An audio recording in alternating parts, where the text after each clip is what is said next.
Hi, I am here for Spirit Tings to talk to you guys about sexual cleanse. Just give y'all a little rundown. I've been doing like live tarot readings, so I just decided to talk about spiritual stuff while I'm here. And this week we're going to talk about sexual cleanse. Hi. You know, when we have sex, when we have sexual energy, we have sex with other people, we take on parts of their energy. Like every person has an aura. Every person has an energy field, right? And so my aura is probably like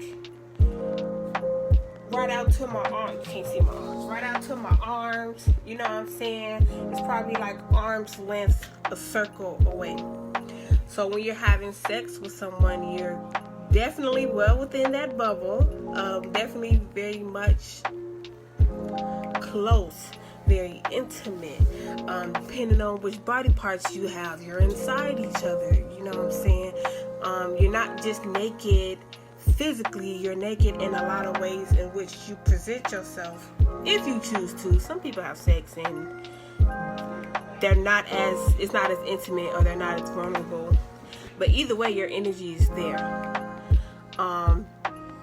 And our sexual energy is very, very important because it's a part of our chakras. So you know, chakras, they start from the crown of your head. You have the crown chakra, third eye, you have the throat chakra, the heart chakra, and then the sacral chakra is right here. And the sacral chakra, that energy deals with creativity, it deals with pleasure, and it deals with sex. So whatever is in a person's sacral chakra, whatever they have within them, whatever you have within you, when you guys are combining, you're sending, whether you want to or not, whether it's intentional. I mean, it's not always intentional, but you know what I'm saying, that exchange is happening. So it's like you're having sex with someone, you're taking on, you can't really, well, you can filter it, but if you're unknowing, you can't really filter what's coming to you. So you have their sexual energy coming to you, you're giving them some of your sexual energy, and there's no control over what that includes.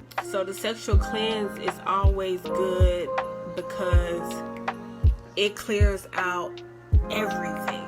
It clears out the energy that you shared with that person, the things that you inherited from that connection, and it also shares like the energy imprint from the actual experience. So however the sexual experience went, whether it was great, whether it was traumatic, that's something that comes with it as well. So that's just the importance of sexual energy. And when you have your sexual energy actually cleared, you are able to manifest with it, which I'm not going to get into. I can get into, that could be another video, actually, how to manifest with sexual energy and orgasms. So, I mean, now that we know like the setup of what happens, how do we cleanse? That is a question that can be answered in multiple ways. There are meditations you can do.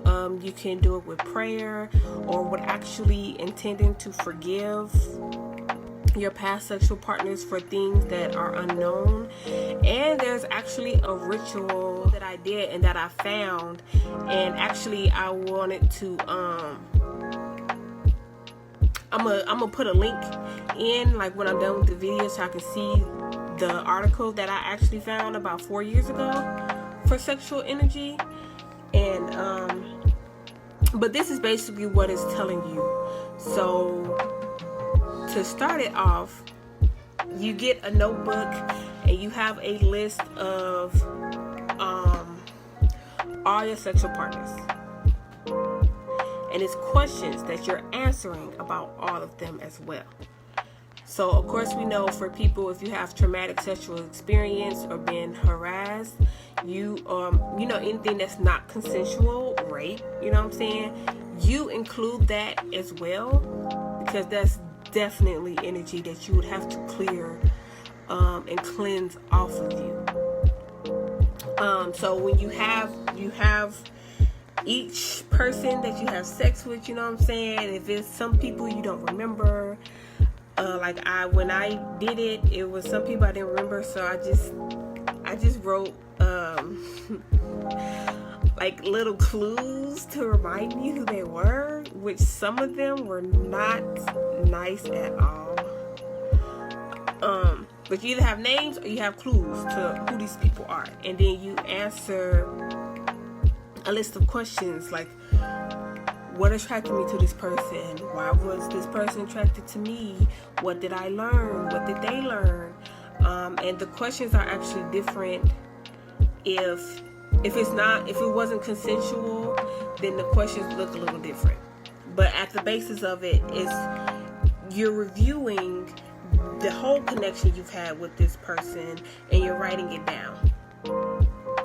And so because this is like the sexual energy is dealing with your sacral chakra, the ritual also asks that you have an orange candle, because the sacral chakra is orange.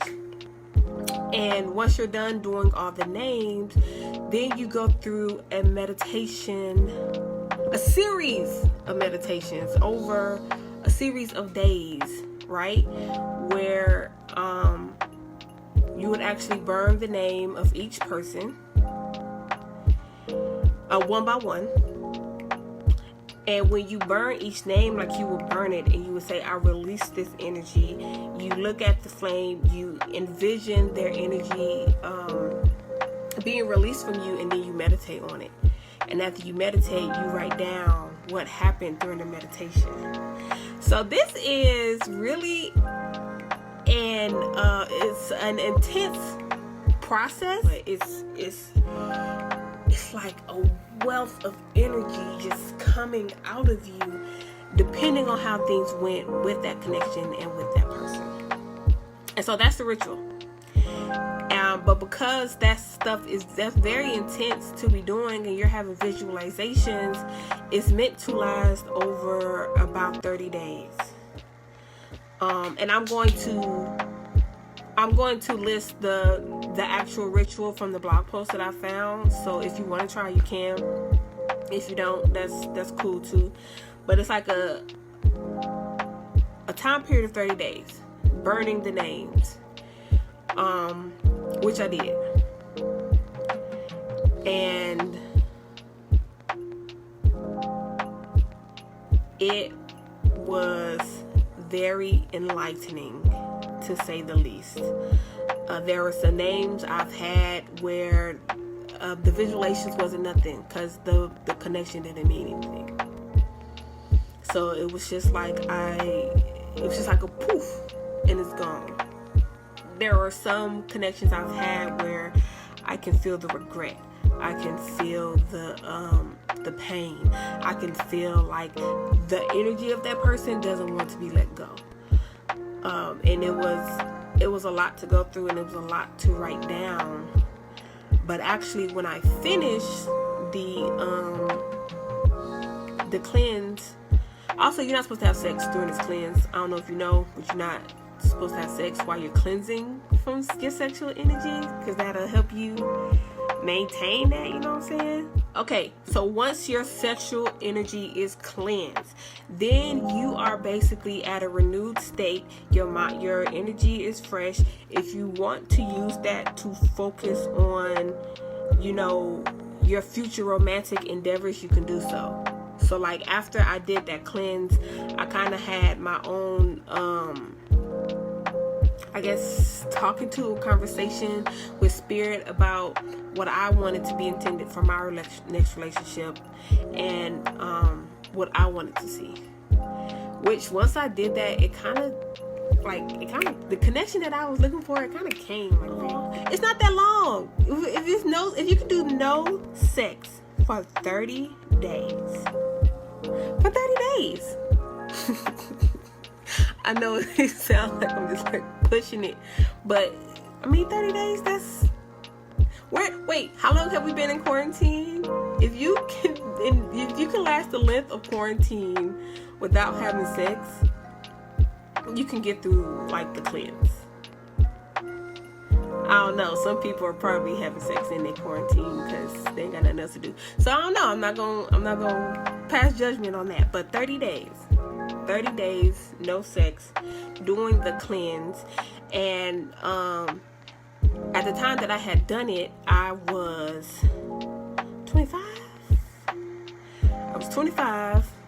I had sex with multiple people. Oh, this was after. Oh, okay. So this was actually after I had a whole phase, you know what I'm saying, where I was exploring and like connecting with people and having sex with who I wanted to have sex to. I did it 2 more times as like regular maintenance. It's like maintenance. It's like when you have a car and you're getting your brakes checked, and you're getting your oil and your oil levels looked at. It's like once you do it to do the full cleanse and get everything out, now it's kind of like a maintenance thing. Like, however, I guess it depends on how many partners you have or how often you're having sex, but whatever feels comfortable for you and feels regular for you is pretty good as like a regular sexual cleanse. And also, if you're in a monogamous relationship, or even if you're like, even with poly and you have your set number of partners and you know who you're having sex with regular, it's still okay to do the sexual cleanse. Because even when you're with your partner that you've known, like, you're still 2 individuals. You still have your own energy fields. You still have things that get caught in and out of it as you live life. So if that's something that couples could do together to cleanse each other and then meet each other on the next plane, you know what I'm saying? Like, that's a whole different type of intimacy right there. To do a sexual cleanse with your partner, if you want to go through the names or you want to go through the intricacies of their past partners, I feel like that's on y'all. But that's pretty much, I don't know, like, that's, if 2 couples are doing their sexual cleanse together, that feels like something that will help you bond and understand each other more, and it actually possibly could lead to better sex, which is like, who doesn't want better sex? That's my thing on the sexual cleanse. I really just wanted to share with you all because it was a step in my healing process. If you have questions about it or about anything that I've said, you can comment or, DM me or whatever. I'm going to post the article that I was talking about. But that's it. Yeah.